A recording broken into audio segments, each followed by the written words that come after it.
In the busy metropolis of Mumbai, it's easy to get lost in the frenetic pace of the big city. But it's not all hustle and bustle, though, and behind these walls is the promise of calm. I'm here to meet Siddharth, the man behind Baro Design, where a slower, calmer, more considered way of living is on offer.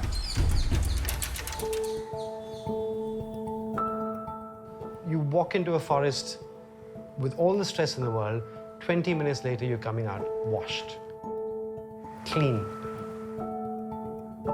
To me, a large part of this involves bringing that nature into our life. And it's not about putting like floral decorative elements. It is about that sense of life and that deeply interconnected conversation that nature has with itself. And we're very much a part of that. So the moment we enter that space, the world starts to seem different because then actually you want to be present. It's not a high-handed desire that I must have a superior sort of goal in my life. Because when you start to listen in, it's easy. And you start to discover that, oh, it's your mind actually playing tricks with you. And you're like, no, it's okay, we're here.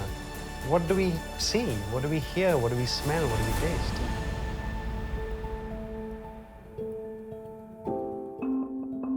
I started the furniture business in 2014. During the pandemic, we had to shut the store down. I was essentially free to be able to do anything that I wanted to do. So it became relevant to understand why I do anything at all. And then I was sitting at my dining table and I was admiring the wood because wood is gorgeous. And there was these little butterflies that we put inside to arrest a crack. And I realized I'm not tasting my food. We go through life collecting all these experiences, but we're never present with them. So it became really relevant for me to suddenly be like, hey, wait a minute. This table actually had the power to speak to me, and I had the ear to actually listen to it. And that meeting point for me became the crux of what I do today. How did that table have the ability to speak? It's alive. Because one, it's derived from the fabric of nature, and there's an equal part. There is a deliberation. It's that desire for ourselves to be expressed. That sense of coming home has to have an emotional intelligence to it. Yes. Because we say many things, but we are hiding many things under that. So it's sort of unraveling those layers to get to the core of why we're doing anything at all. You know, you have a problem, let's find a solution. And there's a singular solution to it. So the listening part actually is about those 17 voices in your head. And they're all saying different things. So instead of shutting like 5 down and listening to what we want to hear, we actually listen to all of it. So the second step is to actually find balance. How do we create that harmony? Counterintuitively, when you have more variables, it's actually easier to balance. And the important part is, what are we balancing for? Right? Because we could be balancing for excitement. We could be balancing for portability for a laptop. We could be balancing for just waking up restfully. Curiously, what happens when something is in harmony or in balance is it becomes weightless. Creating that lightness of being, to me, which is really, really important. And how do we create that lightness of being? By chasing simplicity. Yeah. And to me, I make a huge distinction between minimalism and simplicity. Because simplicity is a process. It's the easier way to do something. Why are we making our lives more complicated? We seem to love doing that. Yeah, for no reason at all. That's right. Right? Yeah. Playfulness and simplicity to me is a very integral part of it. And how do we create all of it? It rests on sustainability. The wood part of it, like we use reclaimed wood, Yes. and a lot of other materials we use are also sustainable. But to me, that doesn't stop there. That's only the start. Okay. Because what we want is to actually have an emotional sustainability. Can we live with the decision that we're making? This is what I wish for myself in my life. This is what I wish for the world around me. 30 years later, are you still with, wow, this is the best thing I did for myself?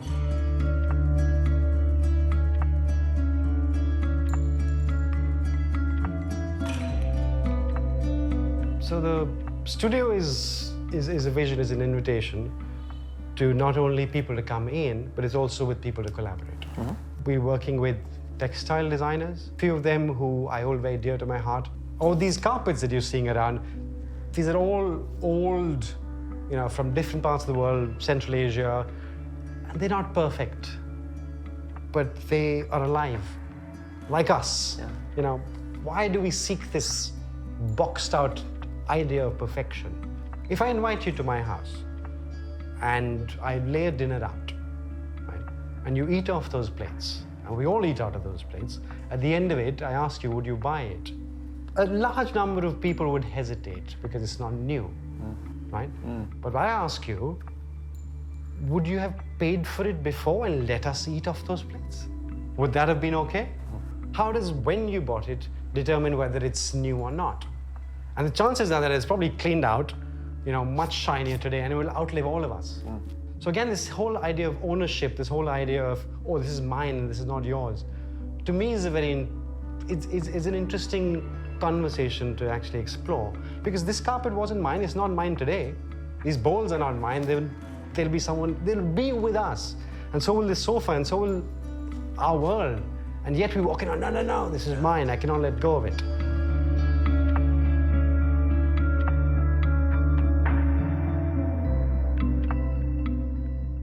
Walk me through how you approach the materials when you're thinking about how to use them. I'm still learning. And to me, I want to operate not knowing. Yeah. Today, I wish to not know because then I can discover. Yeah. I can find, and we can create things that have not been made. And why should a sofa have foam in it? Why should a sofa sit the way it sits? Why should we sit the way we sit? Because we've been told to sit that.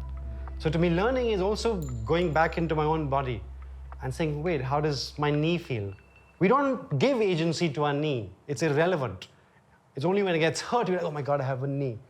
Or your toe hurts.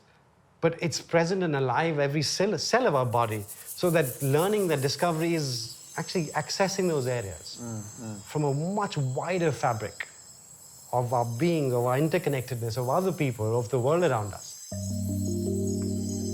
There's a lot of other exquisite detail. Where do you look to for inspiration in those sorts of really small ways? The humanness, the saying that I'm going to do this because this feels right for me to do at that time. It's purposeful. It's if I need to hold wood together, I need to create a joint. And if you're creating a joint, can we do it as precisely as possible? Let's say the choice of using jute on, say, a seat like this, one, because it's a natural material, and the way we've woven it has an inbuilt curve towards the back, to which you look at, wow, that's a great detail. To me, that's a necessity. Because what it allows is for the cushion to actually sit deeper inside, allowing the seat to be more. Yeah. See, design is a process. Design is not the end product. So we're also building in a sense of familiarity. This is something that I'm used to, but wait a minute, this is a little different. Just something that is curious enough, that piques your interest to say, hold on, I'm seeing something that I haven't seen before, but it seems oddly familiar as well. So the non-violence of it is a very integral part as well. How do we create with non-violence? We're in a deeply violent world, in more ways than one. Industrial processes strip life out of anything that we make. The moment we work with hand, we actually infuse that life back. Yeah. So if you take a natural material and you put it through an industrial process, it dies. And if you take a natural product and you imbue that humanness into it, you're actually creating more life. And that's why we are drawn to handmade products. And when you see that love sort of going in, we realize it without realizing it. Yeah. We don't know why we like it. But you intuit it. But you intuitively, know. Yeah. Because you hold it and it speaks to you. So to me, there is that what if the world evolved differently? And what would that future have looked like? And I don't know the answer for it yet, because I haven't experienced it. So to me, that is a discovery of actually looking at things and saying, okay, this is like this, but what if it were like something else? What if you use cotton wool instead of foam? Or what happens? Why should a sofa look the same? Why can't we have covers that we just unzip, throw into the wash, change colors around? It evolves on a given Tuesday, you're feeling more vibrant. Yeah. It moves with you. It moves with you. And if I know where I'm going, that to me is the curse. It is about us at the end of it, right? So that expression, that deliberation, to me, is what makes this come alive. So if somebody's working with love and intent and desire to create something, there is a humanness that will enter what you make. And they will start to speak, they will embody it. And that's how spaces can come alive. Yeah. We can come alive. Looking around, I've realised Siddharth's work isn't just about creating beautiful pieces. It's about understanding balance, embracing mistakes, and asking one vital question: how do you want to feel?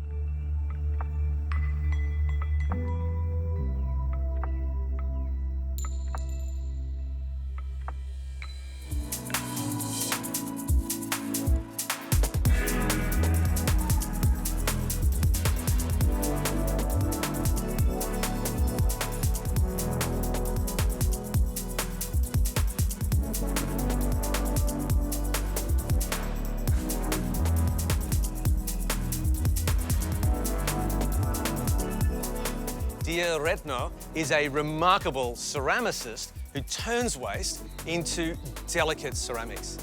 Her love of science and the chemical processes of clay and her deep commitment to sustainability are not only reducing waste, but turning it into beautiful works of art. I'm here to follow her journey, to check in on her unique method and see how her work is changing the ceramics industry.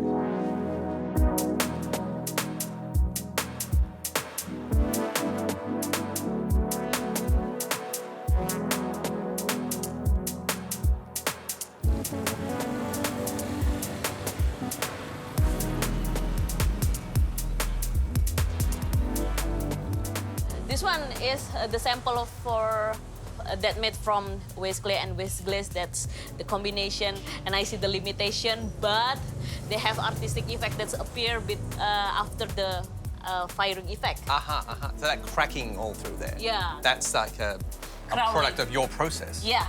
Perfect. Yeah. Okay.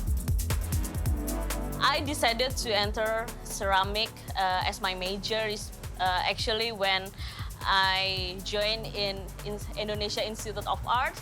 I'm just working on the ceramic building and I see like a laboratorium in there, and my big question is why chemical things in here exist. Yeah. And that question like bring me to know more about what's happened in ceramic. And in that time, I go to Bandung to short course for ceramic and also for calculating formulas in Bandung. And I'm just get ready to enter ceramic because I think ceramic is like full of chemistry, and also I need to incorporate others' field or other multidiscipline to create my work is different with the others. It's a part of you in your practice, which is very science and oriented. It's quite clinical or rational, but then you're an artist. Yeah. And so somehow you transform from the scientist to the artist. How do you do that?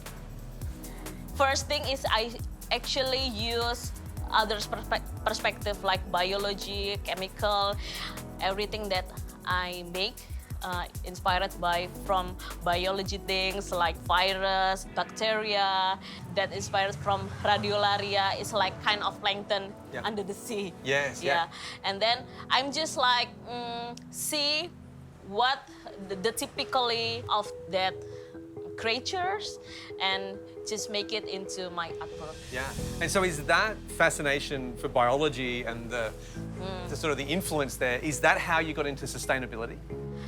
So I interest with ceramic waste, especially for waste clay, since 2016, when I have like enlightening conversation with a ceramic employee from Yogyakarta that told me that in his factory have a lot of ceramic waste, especially for waste clay.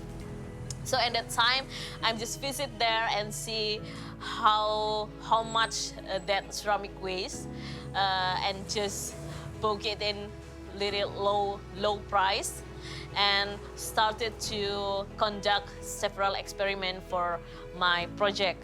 But first, I just bring that ceramic waste to a laboratory in Gajah Mada University to check what kind of composition of the clay, and I just found that in the ceramic waste they have lead. When lead is contained in the ceramic waste, I think that's strong reason for me to repurpose it. Yeah, because when the lead just contained in the water and also in the clay, I think it's can contamination for the water, and that's not good for citizen health, especially near in the factory area. At the time, I decided to try to recycle it and make like several formulas, and also try it to burning in high temperature. It's almost like you had to tell the factories, look, I can do it, you can do it too. Yeah. Is that, yeah? Yeah. 2 or 3 years after my research, they're now already to recycle it. Oh, they are? Yeah, So you're already having a big impact on all those factories that you started with? Yeah. That's fantastic. Yeah, now they are recycle their own waste.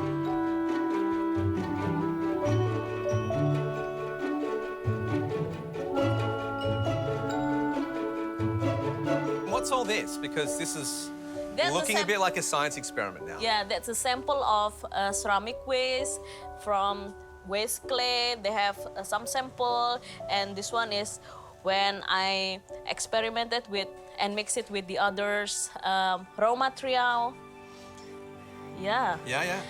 This one silica and also dolomite, and the others material that can support to have good quality enough for making my artwork.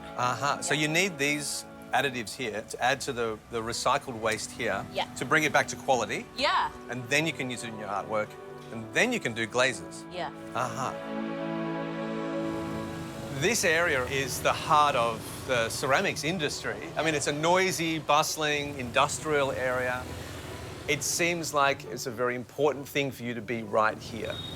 The reason why I choose this area as a workshop place or like my studio, I want this place as the center of the study of the ceramic. We can discuss about everything, about the ways, about the what will be happen in the future with the ceramic, and also how to develop ceramic more sustain or anything more academic and also more artistic in here. I love the way you are showing us the answer to that really big problem, and it's a beautiful way to show us an answer because you're being very modest. Your work is so wonderful to look at, but you're showing an entire industry which is right outside your doorstep, just beyond that gate, how to do things differently, and that is brilliant, yeah?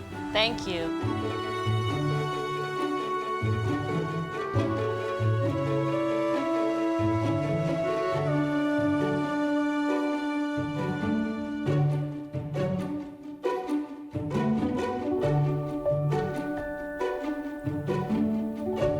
Show me how to throw a bit of clay? Sure, yeah? We can do it. Yeah, okay. Wait, what do we do?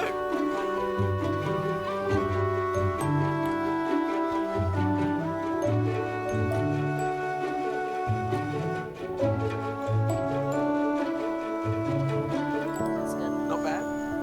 Not good. Not bad.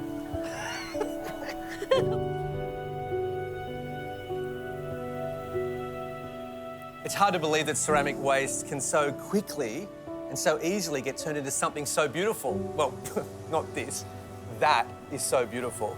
And apart from turning on your imagination, what that's doing is changing an entire industry here in Yogyakarta. Ceramics, waste, the environment, they're all coming together with such a beautiful and positive message. I think Dia's really onto something.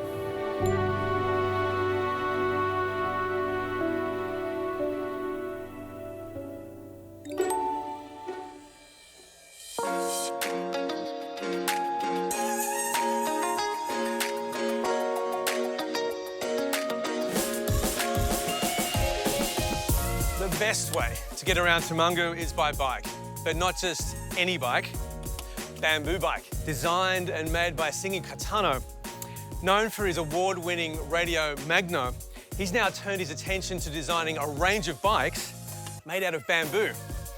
The inspiration came from his own morning ride, and it's crafted using local expertise, sustainable and creative inspiration, and it rides like a dream.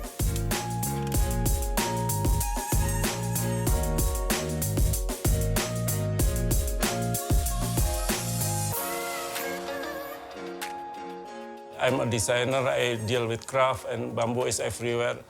If I'm not make the bamboo bike, I think I feel so very, very guilty.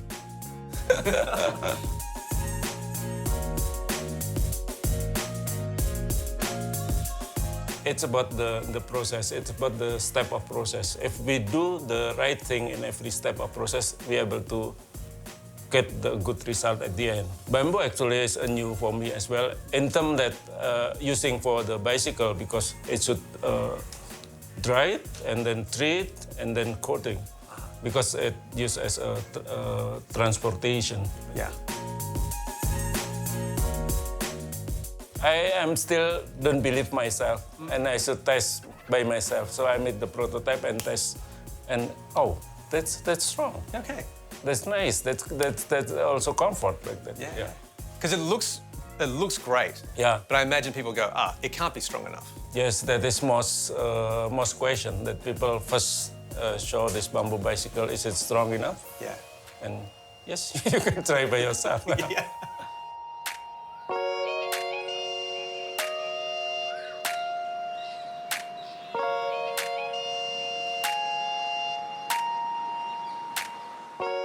I want to make more impression on bamboo that is not look like traditional one. The bamboo is always thicker in the bottom and thinner in the top, and so they make opposite one. Opposite laminations. Yeah, and make it stiffer. Yeah. And that's why I invented the shape is oval, because I want to maximize the volume of the bamboo.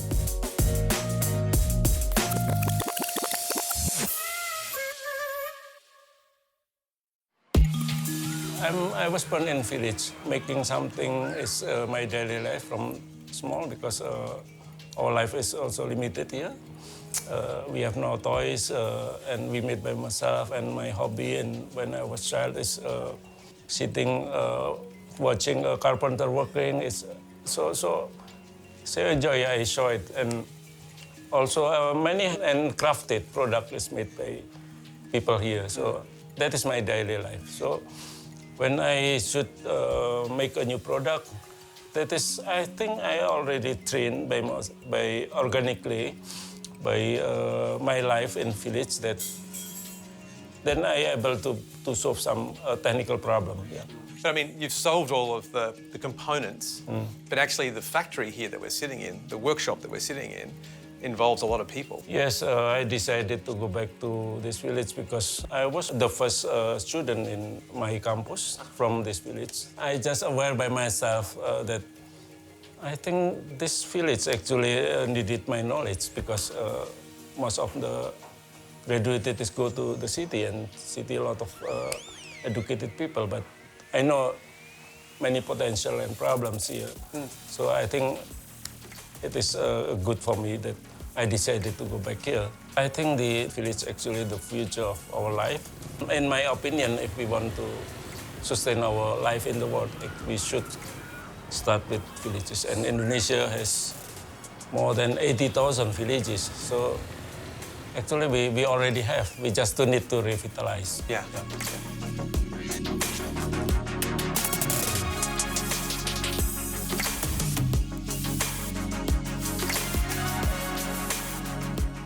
I just want to show people that we actually able to make and produce a good quality product, and export market is actually a good benchmark. Okay. And that's the standard. That's the standard, because there are 5 standards. One is quality, the second is quantity, the third is time, and the price and the continuity. So if we are able to fulfill that, we are able to produce a good product.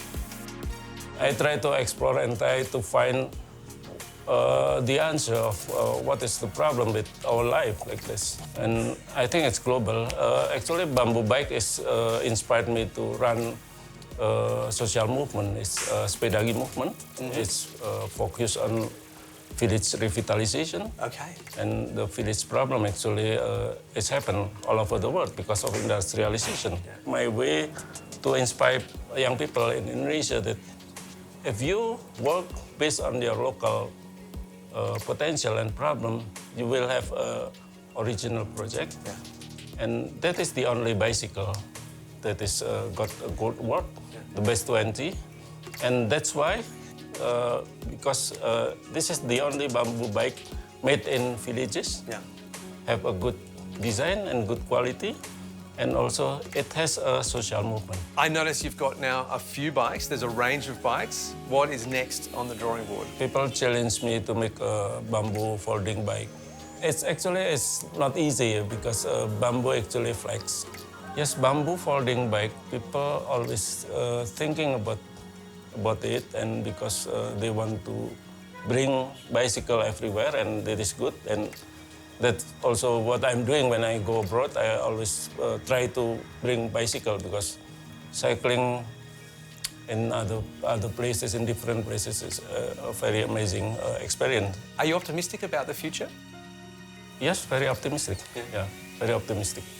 There is kind of what we call the purpose generation.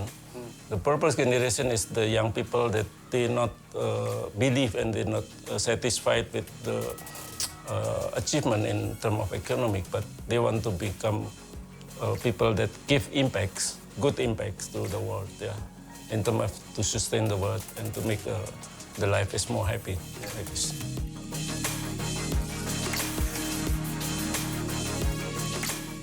Singy's passion for cycling and for bamboo has resulted in a bike that is good for us, good for the community, good for the whole planet. So next time you're in central Java and you feel like going for a bike ride, you might want to take one of these bad boys for a spin. Just watch out for the potholes.